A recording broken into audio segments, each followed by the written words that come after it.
importante à Bobigny. Combatifs et mobilisés, disais-je, nous le sommes également pour ce commissariat et cette caserne, je le répète, ils sont essentiels aux besoins de sécurité à tous les niveaux de notre ville.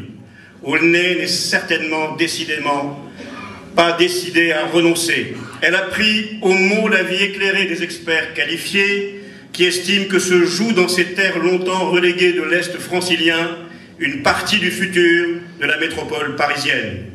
Voilà notamment pourquoi nous ne séparons pas de notre imaginaire l'implantation d'une gare du Grand Paris, de la réalisation du premier centre de création vocale et scénique à l'origine duquel se trouve le CREA et son directeur Didier Grogemann, que je salue, dans la salle, ainsi que M. Nadir Bentouta de la Société du Grand Paris, qui est parmi nous et qui a beaucoup travaillé pour que Aulnay soit bien traité dans l'ensemble de la démarche d'installation du programme du Grand Métro parisien.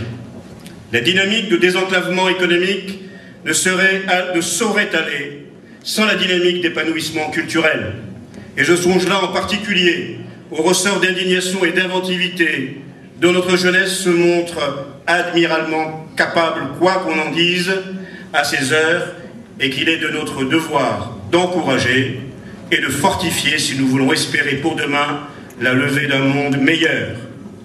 Ce n'est d'ailleurs pas un hasard si Aulnay s'invite de nouveau, cette année, 3 ans après la première édition, à la cérémonie des Grammy Awards, l'équivalent américain des victoires de la musique, avec l'album And Still I Rise de l'Heritage Blues Orchestra. Coproduit une fois de plus par notre commune, celui-ci est nominé à nouveau dans la catégorie du meilleur album de blues.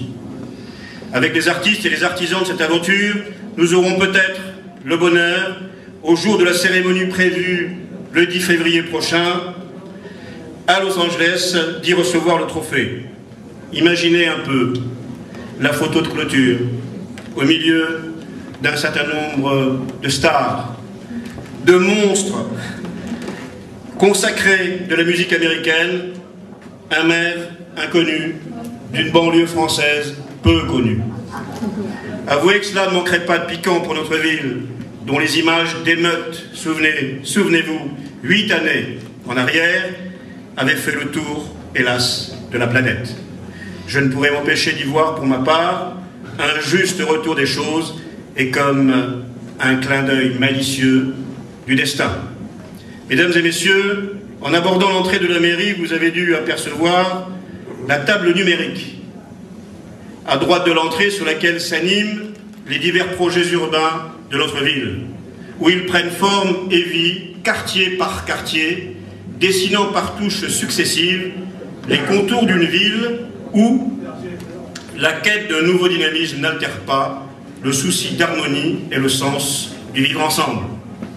À travers ce fantastique outil d'expression et de partage, se dégage une démarche d'ensemble que nous voulons, cohérente, qui nous permet de voir non seulement où nous en sommes, ce qui est déjà important, mais aussi, et sans doute surtout, où nous souhaitons aller ensemble.